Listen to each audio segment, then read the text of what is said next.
Corona की धमाकेदार वापसी से कांप रहे हैं देश के 6 राज्य। कोरोना की दहशत से समूचे महाराष्ट्र में लगा है सख्त पहरा।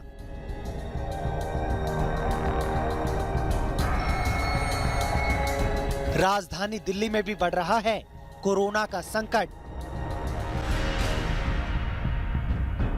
कोरोना के बढ़ते संकट के बीच जारी है वैक्सीनेशन। देश में कोरोना की रफ्तार तेजी से बढ़ती जा रही है। बीते साल जमकर तबाही मचाने वाला कोरोना अभी फिलहाल कुछ ही राज्यों तक सीमित हो गया है, लेकिन इन राज्यों में अगर सख्ती नहीं की गई तो आने वाले समय में एक बार फिर से कोरोना की रफ्तार बेकाबू हो सकती है। भारत में कोरोना से निर्णायक लड़ाई का दूसरा चरण चल रहा है। देश में अब तक करीब 1 करोड़ 70 लाख लोगों को वैक्सीन लगाई जा चुकी है। बावजूद इसके एक बार फिर से कोरोना के नए मामलों में उछाल देखने को मिल रही है।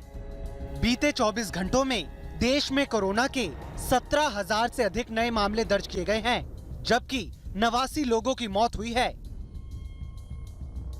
कोरोना की सबसे घातक रफ्तार महाराष्ट्र में नजर आ रही है। कोरोना के ज्यादातर मामले महाराष्ट्र समेत पंजाब, गुजरात, मध्य प्रदेश, दिल्ली, हरियाणा और कर्नाटक से सामने आ रहे हैं। केरल में भी कोरोना संक्रमण तेजी से बढ़ रहा है।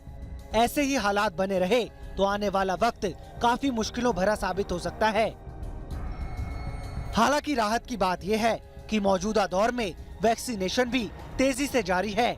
इसके अलावा नेजल वैक्सीनेशन के ट्रायल को मंजूरी मिलने से आने वाले समय में ज्यादा उम्मीद की जा सकती है।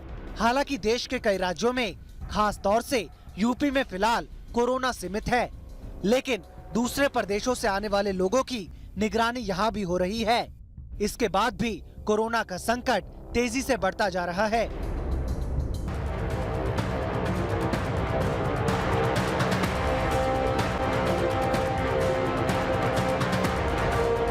पूरा देश कोरोना की दूसरी लहर से परेशान है। पंजाब, गुजरात, मध्य प्रदेश, हरियाणा, कर्नाटक और केरल में संक्रमण की रफ्तार तेज होती जा रही है। इधर महाराष्ट्र भी कोरोना संक्रमण की दूसरी लहर से जूझ रहा है। अब एक बार फिर बीते 4 महीनों बाद एक दिन में सबसे ज्यादा मामले दर्ज हो रहे हैं। बीते 24 घंटों में महाराष्ट्र के अंदर कोरोना संक्रमण के करीब 10,000 केस आए हैं। अब तक महाराष्ट्र में कुल मामले 21,79,185 हो चुके हैं। वहीं बीते 24 घंटों में महामारी से 42 लोगों की मौत हुई है। इन आंकड़ों के साथ महाराष्ट्र में कोरोना की वजह से अब तक 52,280 लोगों की मौत होने की पुष्टि हो चुकी है। इस वक्त महाराष्ट्र में करीब 83,000 मरीज कोरोना संक्रमण की वजह से अलग अलग कोविड सेंटर्स में इलाज करा रहे हैं। वहीं राजधानी मुंबई में पिछले 24 घंटे में संक्रमण के 1,121 नए मामले सामने आए हैं। इसके साथ ही शहर में कुल मामले बढ़कर 3,28,742 हो गए हैं। मुंबई में कोविड-19 से 6 और मरीजों की मौत हो गई है।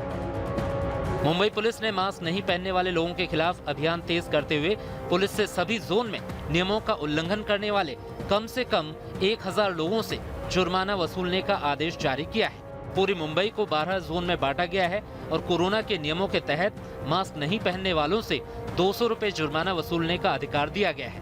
पुलिस कोरोना संक्रमण रोकने के लिए नागरिकों के बीच जागरूकता बढ़ाने का प्रयास कर रही है। पिछले साल मार्च में लॉकडाउन होने के बाद से कोविड-19 नियमों का उल्लंघन करने पर 57,692 लोगों के खिलाफ मामले दर्ज किए गए। इनमें से 25,947 लोगों को गिरफ्तार किया गया और बाद में जमानत पर रिहा कर दिया गया। जहां तक पूरे देश की बात है तो पिछले 24 घंटे में कोविड-19 के 17,407 नए मामले सामने आए हैं, जिसके बाद संक्रमितों की कुल संख्या 1,11,39,516 हो गई है। इसके साथ ही 89 नई मौतें भी दर्ज की गई हैं और कोरोना से मरने वालों की कुल संख्या 1,57,435 हो गई है। देश में सक्रिय मामलों की कुल संख्या 1,73,413 और ठीक हो चुके मरीजों की कुल संख्या 1,08,26,075 हो गई है।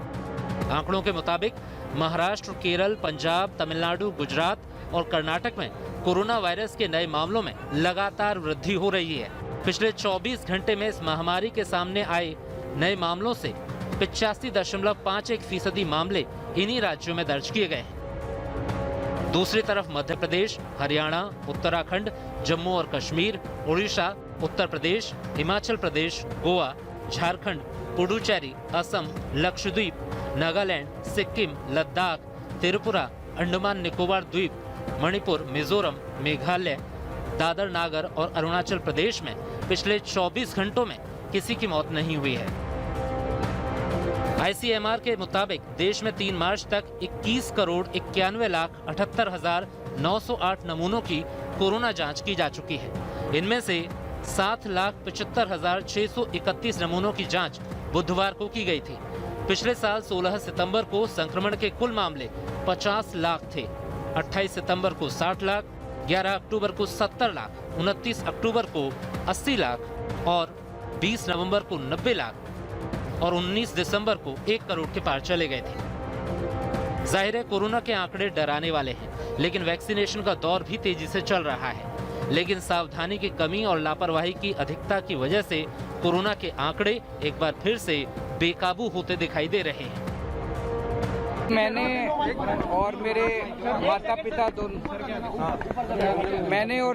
माता पिता दोनों ने LNJP में वैक्सीन लगवाया है और हमें किसी तरह की कोई परेशानी नहीं हुई। आप लोग देख रहे हैं, आपके सामने हम सब लोग बिल्कुल स्वस्थ हैं। तो मैं सभी से अपील करना चाहता हूं कि ये बड़ी अच्छी बात है कि अब कोरोना से छुटकारा देने के लिए हमारे पास वैक्सीन उपलब्ध है। सब लोग आगे आके वैक्सीन लगवाएं। जो लोग एलिजिबल हैं वो सब लोग आगे आके वैक्सीन लगवाएं। यहाँ LNJP में भी बहुत अच्छी सुविधा है। सभी डॉक्टर्स और हॉस्पिटल ने बहुत अच्छा अरेंजमेंट किया हुआ है। तो सब लोग वैक्सीन लगवाएं। इसमें अब डरने की कोई बात नहीं है। पहले जो कुछ लोगों के मन में जो शंकाएं थी वो सब शंकाएं खत्म हो चुकी हैं।